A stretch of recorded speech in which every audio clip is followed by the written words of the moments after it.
seulement par sa musique, pas seulement par le fait qu'il changeait de personnage, mais également parce que c'était un personnage complet, qui est également un bon acteur à qui on a donné de mauvais films, qui est également un excellent peintre, également excellent graveur. On en parlera dans la prochaine petite vidéo.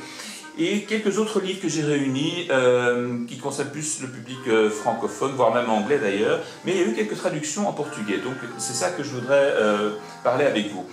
Donc, j'ai plein ici de bouquins sur David Bowie en l'occurrence, mais je fais un choix pour ceux qui voudraient justement approcher l'œuvre de l'artiste. Alors j'en ai choisi deux pour commencer. Le premier s'appelle David Bowie, The Music and the Changes. David Bowie, la musique et les changements de David Buckley, traduction bien sûr de l'anglais. Ici c'est la version anglaise, le guide complet de sa musique chez Timeline. C'est un livre qui n'est pas très épais en l'occurrence, et qui revoit tous ses albums jusqu'à The Next Day, ça ne va pas jusqu'à Black Star.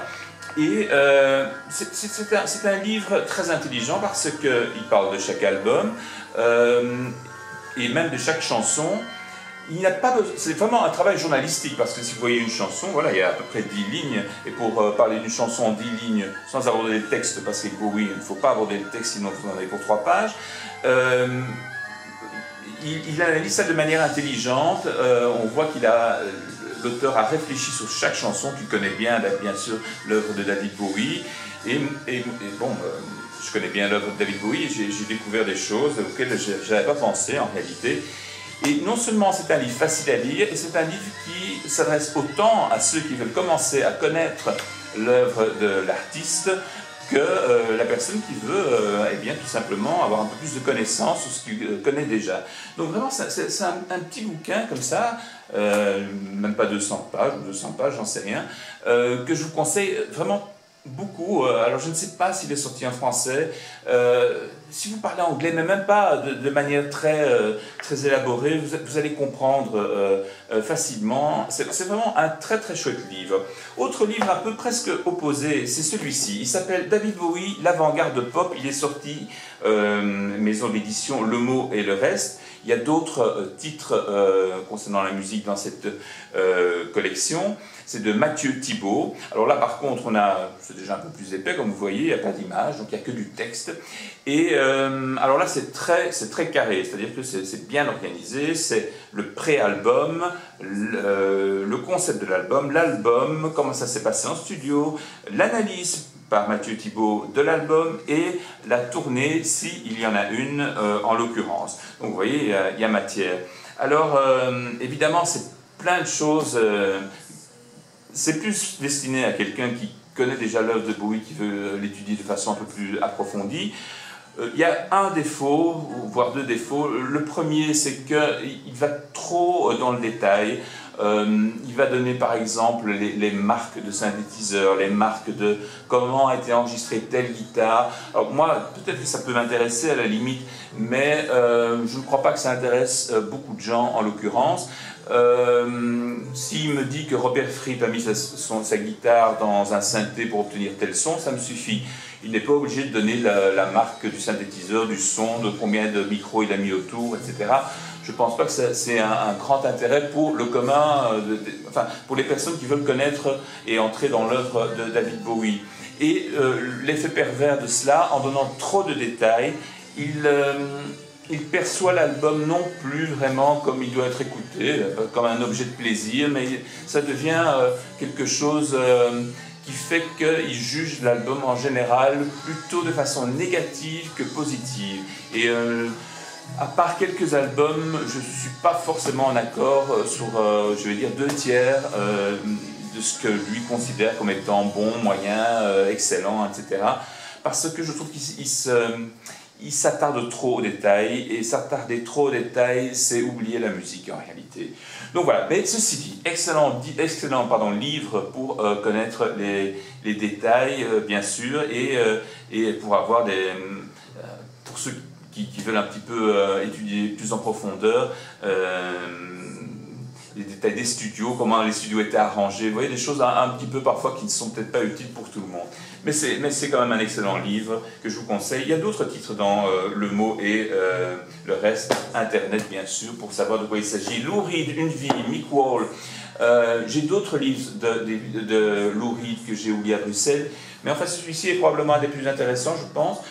C'est une biographie qui n'est pas forcément très épaisse. Grand amateur de Lou Reed, Mick Wall, mais c'est pas pour autant, c'est comme d'ailleurs les livres de David Bowie, c'est pas pour autant qu'il y amène à tout. Au contraire, on sait que Lou Reed a une discographie qui est très irrégulière et il ne se gêne pas pour le dire. C'est très intéressant aussi le début, on connaît un peu mieux Lou Reed est d'une famille juive aisée new-yorkaise, homosexuelle à l'époque, c'était pas permis, c'était soi-disant une maladie, donc on faisait des électrochocs, enfin, à tel point que cela a perturbé Lou Reed tout le long de sa vie, nerveusement d'ailleurs. Il ne savait pas faire deux signatures égales, donc le gars qui a une signature de Lou Reed pour la faire authentifier, c'est extrêmement difficile. Et puis aussi au début surtout. Alors d'abord, il parle bien sûr de sa jeunesse, mais avant d'arriver aux premiers albums, ça ne dure pas 50 pages, hein, c'est ça qui est bien, parce que ça peut parfois être décourageant, mais c'est très intéressant de voir eh bien, la relation entre par exemple David Bowie et Andy Warhol au début de la Factory. Andy Warhol et Lou Reed qui était un peu à je t'aime moi non plus. Lou Reed ne s'est jamais laissé séduire. Il aimait beaucoup Andy Warhol, mais il ne s'est jamais laissé marcher sur les pieds parce que c'était Andy Warhol et qu'il était déjà que l'artiste plastique était déjà plasticien pardon était déjà une grande star. Donc voilà, j'ai beaucoup aimé cette explication, cette histoire du rapport de Lou Reed avec Andy Warhol. Alors voilà, donc ça c'est Lou Reed, Une vie, Mick Wall, facile à lire aussi. Je dis toujours facile à lire parce que on aime ce genre de livre ne doit pas être trop compliqué à lire non plus. C'est pas des œuvres d'art non plus, hein. Ce sont des livres didactiques, hein. On est bien d'accord. Sorti ici au Brésil, il y en a 13 volumes, comme ceci, petits, pas très épais. Il y a 7 titres concernant des artistes américains, anglais, comme par exemple Stevie Wonder, Joy Division, Neil Young, j'en oublie l'un ou l'autre, Velvet Underground. Donc ça va dans tous les sens, comme vous le remarquez. Et ça s'adresse chaque fois à un disque en particulier, culte de chaque artiste. La collection s'appelle Le livre du disque. Et voilà, par exemple ici on a The Velvet Underground et Nico. Donc c'est sur le premier album du Velvet Underground qui, entre nous et ceux qui connaissent le Velvet, n'est pas le meilleur de Velvet Underground. Le quatrième étant généralement, le dernier d'ailleurs avec Lou Reed est en général cité comme étant le plus complet, le plus mature. C'est déjà un album où John Keel d'ailleurs ne faisait pas partie, j'ai oublié le titre très exactement. Mais voilà, et alors il y a 5 titres, ça a été adapté au marché brésilien, donc ça c'est en portugais, mais les titres en anglais ont été bien sûr d'abord, vous pouvez les trouver sûrement sur Amazon UK. Et puis il y a Légion Urbane, il y a Urapa, il y a Georges Benjor, j'en oublie un ou deux autres. Donc voilà, ce sont 13 titres, ça va certainement encore s'accroître. Vous voyez, c'est pas très épais. J'ai pas lu encore et je ne sais pas le contenu, là on en reparlera, mais je trouve sympa. Alors la seule différenciation, c'est la pochette, hein, c'est la couleur, donc vous attendez pas à avoir des super images ni dedans ni à l'extérieur.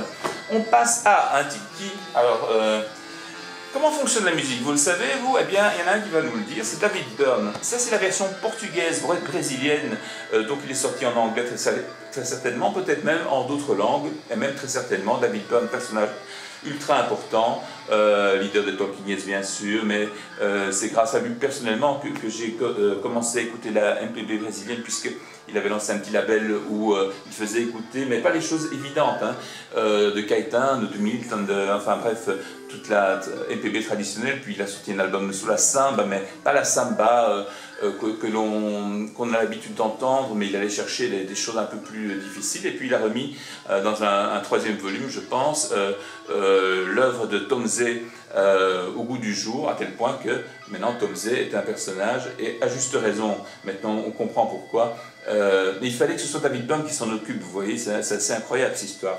Donc voilà, c'est pas un livre qui va vous expliquer comment fonctionne la musique, en réalité c'est une réflexion, on écoute de la musique, qu'est-ce qui se passe?